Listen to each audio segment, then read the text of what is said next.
E aí pessoal, eu sou o Diego do canal Mangás e Mais e hoje trago para vocês um vídeo retomando um quadro que eu gostava muito de fazer, que é o de leituras mensais, relatando aqui, de forma ranqueada, quais foram os mangás que eu li durante o mês de junho de 2023, em uma ordem de preferência daquele que eu menos gostei para o que eu mais gostei. Então, se você gosta desse tipo de vídeo, já deixa o seu like, se inscreva no canal, ativa o sininho para receber as notificações assim que saírem novos vídeos. Comente o que você achou, o que você leu no mês passado, aquilo que você gostou, aquilo que você não gostou. Siga-nos também nas redes sociais, tem o link na descrição do vídeo. E compartilhe o vídeo com seus amigos, ajudando assim na divulgação literária de mangás aqui no Brasil. E se você tem alguma recomendação de conteúdo ou apenas gostaria que eu te mandasse um abraço no próximo vídeo, escreve nos comentários também. Então, bora começar! Na 10ª posição é o mangá que eu fiz review no vídeo anterior aqui do canal, Gunsmith Cats Burst. Eu não gostei dele, tá? Eu não gostei dos personagens, não gostei da história. O que salva é a arte desse mangá, que ela está de razoável para bom. E este mangá tem aquele problema, né? Que eu comentei no vídeo anterior. É uma continuação de Gunsmith Cats, e essa continuação não foi publicada aqui no Brasil. Então, se você não adquiriu a obra em inglês ou em qualquer outra língua, ou ainda se você não assistiu o anime, você terá algumas dificuldades para entender a história, assim como eu tive. E muito tempo desse mangá é perdido, né? Tentando dar alguma explicação com relação ao passado dos personagens, mas acaba sendo algo bastante raso. E apesar de eu gostar, o tempo destinado, né, para fazer a descrição detalhada de armas e de carros acaba atrapalhando bastante a história. Então, por isso, o Gunsmith Cats Burst fica na 10ª posição. Na 9ª posição tem um mangá que talvez gere um pouco de polêmica, porque eu sei que tem pessoas que gostam bastante da obra. É uma edição da editora Devir, Marcha para a Morte. Eu gostei muito da história, a história é boa, mas a arte é bastante caricata, para um tema bastante sério, né? E, apesar de ser sério, é uma história gostosa de ler, ela é fluida, mas os traços não condizem com a obra, na minha visão, e eu também não consegui me conectar com os personagens, muito provavelmente por causa da arte que é utilizada neste mangá. E como eu ainda não fiz o review, ele está na fila, né, para ter o vídeo publicado, eu não vou entrar em maiores detalhes, mas se você gosta de livros sobre a Segunda Guerra Mundial, tem uma visão bastante interessante sobre como os japoneses enfrentavam, né, as guerras nas diversas ilhas do Pacífico enquanto guerreavam com os Estados Unidos. E vamos para o top 8. Bom, na 8ª posição, uma obra publicada pela Pipoca e Nanquim aqui no Brasil, em 2 volumes, que é As Crônicas da Era do Gelo, do mestre Jiro Taniguchi. Os personagens são ok, a história é ok, apesar de se passar muito rapidamente, né? Ela dá um salto do volume 1 para o volume 2, e isso é explicado. Quem estudou ou quem buscou um pouco de informações sobre o Jiro Taniguchi sabe que ele fala, inclusive ele comenta, né? E a parte editorial deste volume 2 acabou apressando bastante ele, e ele não deu um fim adequado ou da forma que ele esperava para esse mangá, mas a arte, por ser do Jiro Taniguchi, mas não só por isso, é muito bonita. E também, como no caso de Marcha para a Morte, este aqui é um mangá que eu preciso fazer a review, também está na fila para ser gravado, portanto não darei mais detalhes além daquilo que eu já falei, e vamos para o top 7. Bom, então, na 7ª posição, nós temos o volume 3 de uma obra publicada pela JBC, que é o Wither Perfect Edition, uma edição muito bonita da JBC. E é uma obra que tem apresentado bastante evolução. Eu sei que tem um anime que é bastante antigo, essa aqui é uma espécie de republicação, já que o mangá já saiu por completo aqui no Brasil. Mas como eu não tive a chance de pegar esse mangá na primeira vez que ele foi publicado pela JBC, estou pegando ele agora. E como eu disse, ele tem evoluído, né? Eu acredito que do volume 1 para o volume 2 a história melhorou bastante, e do volume 2 para o volume 3 aconteceu a mesma evolução. É um mangá, uma obra que eu pensei, né, após ler o primeiro em dropá-la, mas decidi dar uma segunda chance, né? E o volume 2 e decidi continuar. E espero que a história continue melhorando. A arte é algo que não me agrada muito, não é o meu estilo preferido, mas ainda assim tem personagens carismáticos que ajudam-nos na imersão dentro desta obra, que fez sucesso não por acaso, né? E nesse terceiro volume a trama acaba se tornando mais envolvente, né? Tem um ataque à escola Aman, e o Soul, junto com a sua artífice e os outros co-protagonistas da obra, partem em uma jornada para vencer a Legião, né, a Liga das Bruxas, e evitar que o pior aconteça. Eu não vou dar spoilers, né, porque talvez tenha alguém que não tenha lido ainda a obra, e por isso vamos ao próximo mangá. E chegando ao top 6, nós temos aqui uma obra também da JBC, que é completa em 5 volumes, mas o quinto volume ainda não foi lançado, sequer está em pré-venda. E eu acabei por ler então o volume 2, 3 e 4 de Nekogahara. Vou mostrar os 4 volumes aqui de uma vez só para vocês. O volume 2, o 3 e o 4, na verdade, são 3 volumes. E aquelas críticas que eu fiz no vídeo anterior falando sobre Nekogahara, se é bom ou não, acabam se desfazendo agora. A história dá uma evoluída, volume 2 para o 3 e para o 4. Fica bem interessante, né? Conforme a história avança, vai ficando melhor. E para falar bem a verdade, a história tem uma evolução. O nosso personagem, o Norashio, ele se mostra bastante escroto, para não dizer uma palavra mais forte ainda, né? E um exemplo disso ocorre, não me engano agora se no começo do volume 2 ou no volume 3, quando ele encontra uma ninja, né? Uma gatinha de pele mais escura, e ele acaba tomando uma atitude que eu fiquei com vergonha por ele. E, novamente, ponto negativo talvez seja a arte, que é bastante suja, carregada.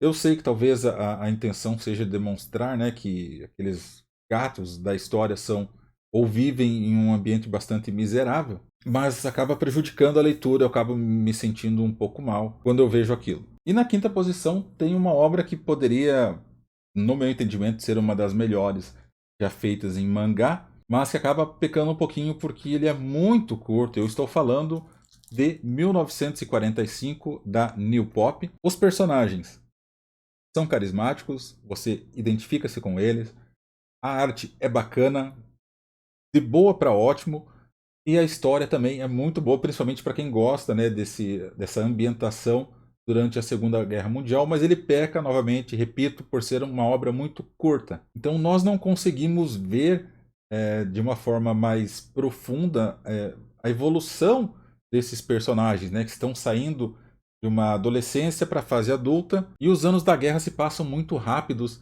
para a gente ter esse aprofundamento maior na história. E por eu não ter feito ainda a review deste mangá, que também está naquela famosa lista de mangás que terão um review aqui no canal, eu não irei me aprofundar ainda mais, vou ser mais superficial igual à história, e vou passar já para o P4. E é mais uma obra da JBC, volumes 3 e 4 de Final Fantasy Lost Stranger, uma obra que eu gosto muito, né, um isekai. Já comentei várias vezes sobre Final Fantasy aqui no canal. Inclusive é citado no vídeo que nós temos sobre quais os mangás em publicação aqui no Brasil que eu estou colecionando e mais gosto de ler. E a crítica que eu faço aqui é com relação à edição da JBC.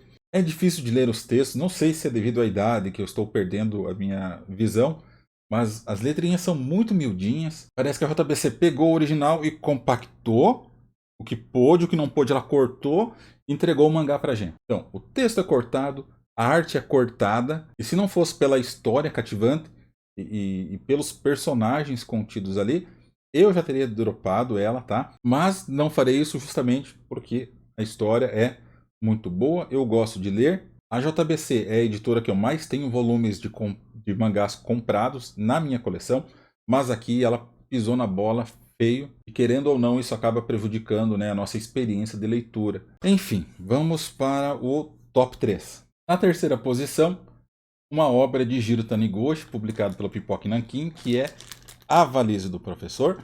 Eu comprei pensando que era uma coisa e veio outra. Ainda assim, os personagens são bem construídos. A arte do Jiro Taniguchi aqui está sensacional, bem diferente daquilo que a gente viu em As Crônicas da Era do Gelo e também em Tokyo Killers, que tem review aqui no canal.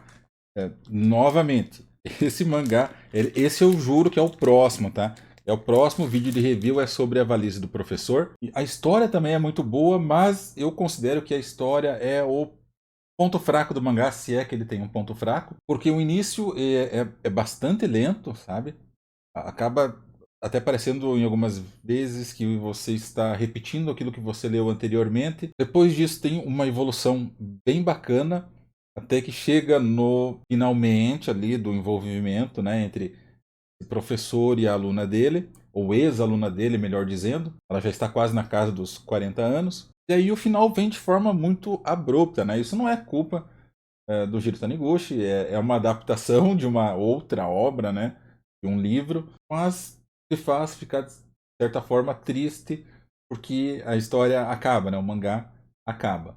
E também tem uma passagem muito maluca que eles estão na praia, sentados na areia, ou no manancial, algo nesse sentido. E eu confesso que eu não entendi direito o que aconteceu ali, tá?